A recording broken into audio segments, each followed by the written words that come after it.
Hey guys, what's up? So for today's video, I wanted to show you how I go about rendering and drawing digitally. Unfortunately, I only had this idea when I had already started this drawing. So that was unfortunate because I'm always hesitant to film my digital art just because I don't really think the lighting is that great, and sometimes I tend to lean a bit forward and then my head gets in the way. And I'm constantly moving the canvas, and you will see that because it's so convenient to just adjust the canvas and rotate it rather than like having to, try and like change the angle of my hand or things like that. So I always think, oh, maybe it's really distracting. Maybe people don't really want to see that. But then I thought, you know what? I'm just going to do it anyway because I actually just don't have any other video ideas right now. So, without further yapping, even though I will continue to yap throughout the video, let's get into it. So, what am I doing? Well, as you can see, I'm drawing Jungkook from BTS. And yeah, with their comeback recently, it's actually been really nice because I've been listening to some of the songs and it's very different, but I watched their concert and it's good to see them back together and they seem quite happy. And yeah, definitely a new era of BTS. I've seen a lot of different opinions, but you know what? I enjoy them for who they are and I enjoy drawing them. I thought, you know what? Let's make a video about that. So my process with drawing fan art, I used to actually draw very realistically. I would kind of take their features and rather than stylizing, I would kind of copy what I saw. Because before that, I would draw, let's say, anime characters or characters that were already stylized, and you don't have to learn how to translate that yourself. Whereas when you are drawing real people, you have to kind of learn, okay, how am I going to stylize them and simplify them, but still make them look like them? And I first started drawing BTS in 2017, and boy, was that an experience when I look back at that old art.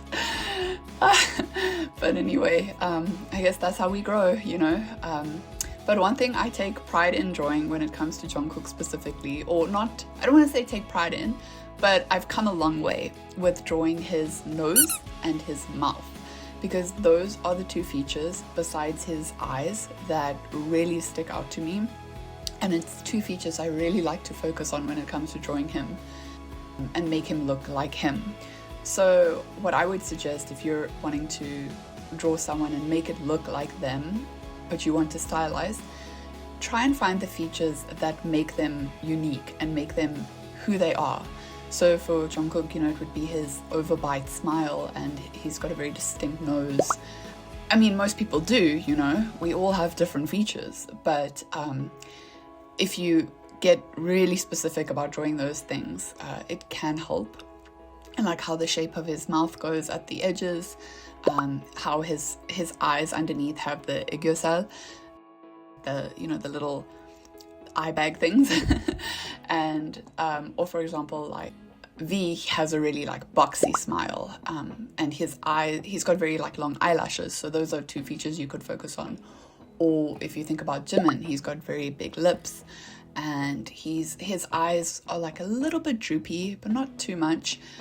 It's certain things like that you just have to look at when drawing fan art. And this goes beyond BTS, of course. It's not just relevant to drawing BTS. And then, of course, you obviously have other things that make people distinctly themselves. So, for example, Jungkook has tattoos now, so drawing that would help identify him easily. And that's another tip, like if you want people to look at your drawing and know who you're drawing, but you're not too confident yet in how you draw them, you can focus on things like, they have tattoos or they wear these specific earrings. Things that are not too difficult to draw. So that's just my tip. But it takes a long time.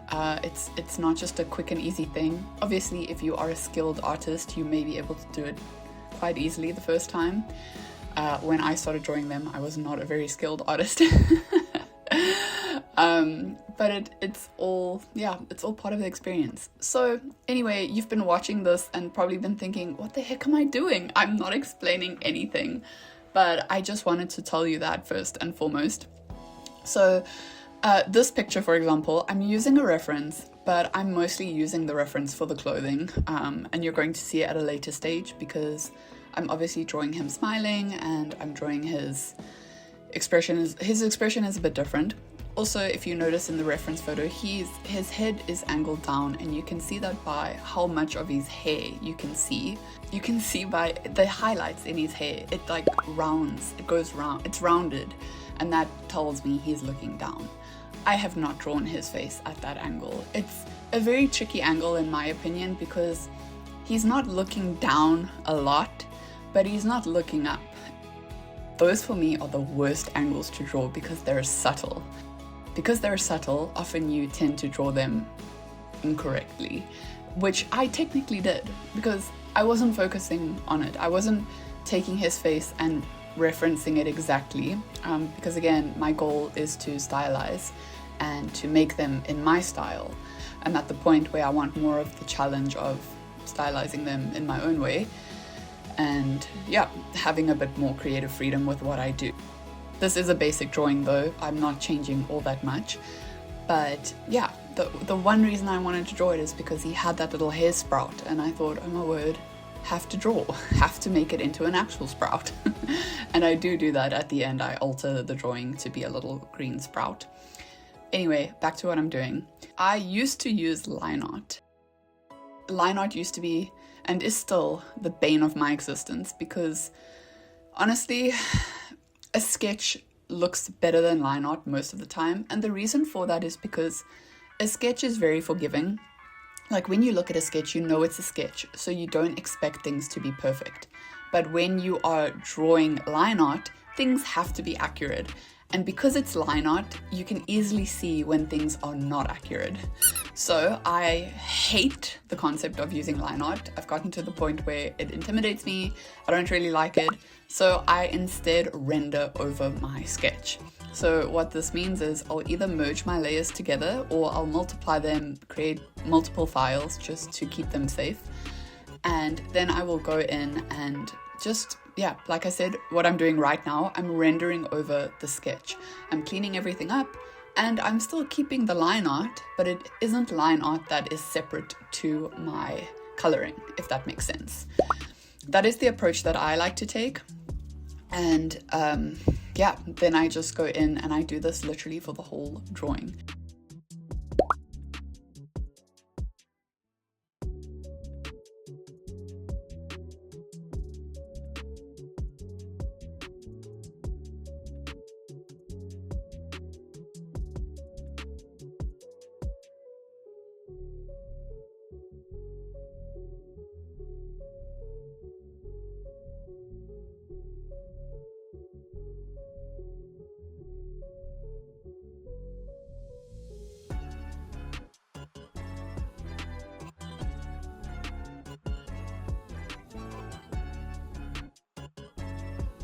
So I go and I add some of the details, I add some of the highlights.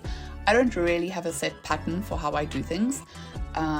Usually some people would go in and add tiny details and highlights at the end, but sometimes I'll just do it as I go.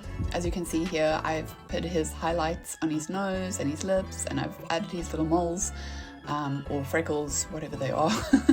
And sometimes if I get bored, sometimes if I'm struggling, I will then move on to the next section and I'll come back at a later stage.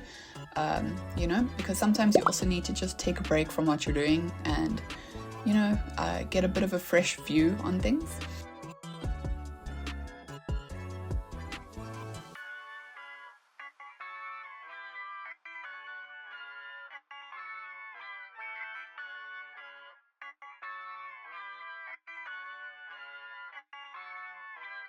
Sometimes, so what I'm doing right now, I'm adding a multiply layer.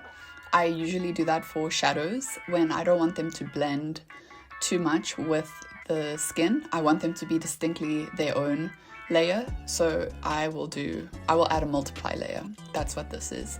And if you want to make your multiply layer a bit more exciting, you don't have to make it gray. You can make it a different color, and then that will give you different kinds of shadows. Again, this may be very obvious to some of you, but I'm just simply telling these instructions to someone who maybe isn't all that familiar with digital art or wants to improve a bit.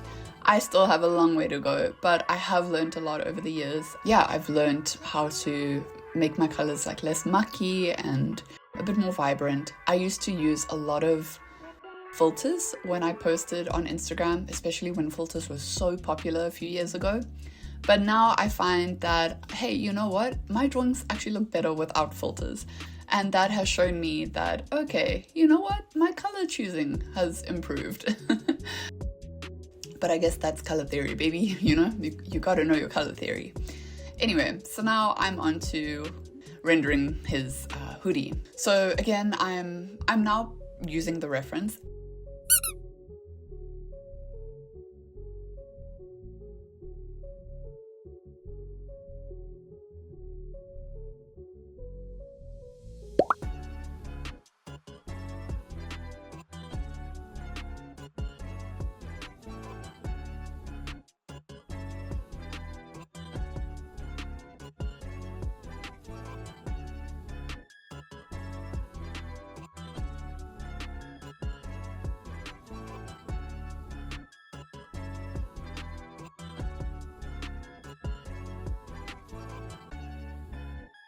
As you can see, I'm using the reference now mostly just to see where all the lines are for rendering the hoodie.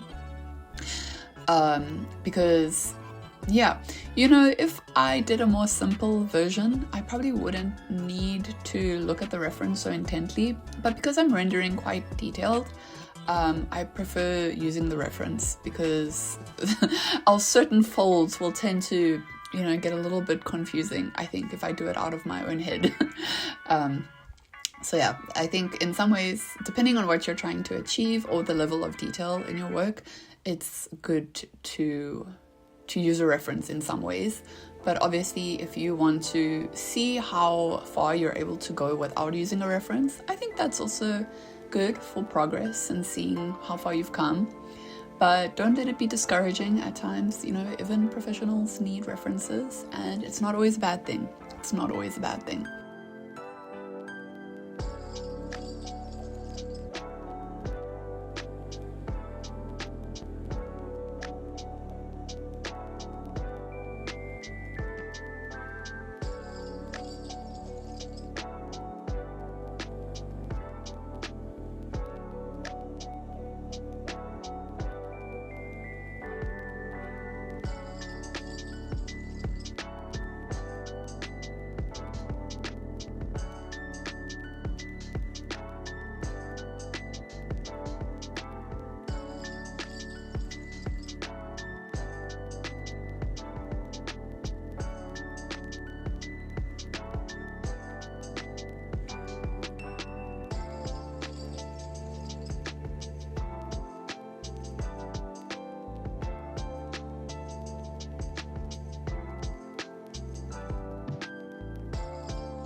And then I'm just going to go in and add some more shadow and do the last bit of color changes if needed. I saw that his hand was a different color from his face, so I had to change that. And rather than repainting everything, I just again changed the hues and saturation. Then I wanted to see if I wanted to add a bit of a side light, a bit of light to the side of his body. I did not want to do that. So to end it off, what I like to do, I like to add an overlay layer, a very warm overlay layer, maybe 30%. And on top of that, I add I think it's called darker color on Procreate, the layer, darker color or darken color, something like that. And I do this on a low percentage because it makes everything a little less contrasty, which I prefer. I've come to really like that layer. Maybe it was a bit quick to see the difference before and after, but I think if you, yeah, sorry, what am I saying? You see, I'm trying to keep up with what I'm doing. Here I added the overlay layer. You can see it was quite warm. There you can see what it looks like before, and this is what it looks like before I add the darken color layer. Again, if that's what it's called, I'm so sorry. I know I can go and look, but I'm kind of lazy right now. And then you'll see what it looks like after I've added it back. I didn't used to add these layers, but I think together they work really well. So yeah, adding layers at the end, like an overlay layer or a layer that will change your color a little bit, can really do wonders for your work. So don't be afraid to experiment with different layers. And then here is the final. I also add a grain, so you can see that a bit up close. But yeah, that was my process on rendering and drawing Jungkook.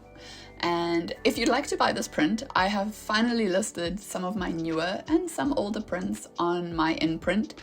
Unfortunately, it is quite expensive on there. I'm not able to sell directly from myself currently, but if you want to get your hands on some of my prints, you are welcome to go find them there. The link to my imprint will be in the description.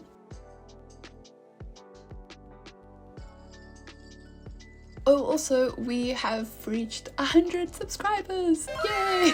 So thank you guys for, subscribing. And if you are not subscribed, that's totally okay. But if you want to subscribe, then yeah, you can look forward to, I don't know what in the future, because I tend to do random videos. But yeah, you can just look forward to whatever.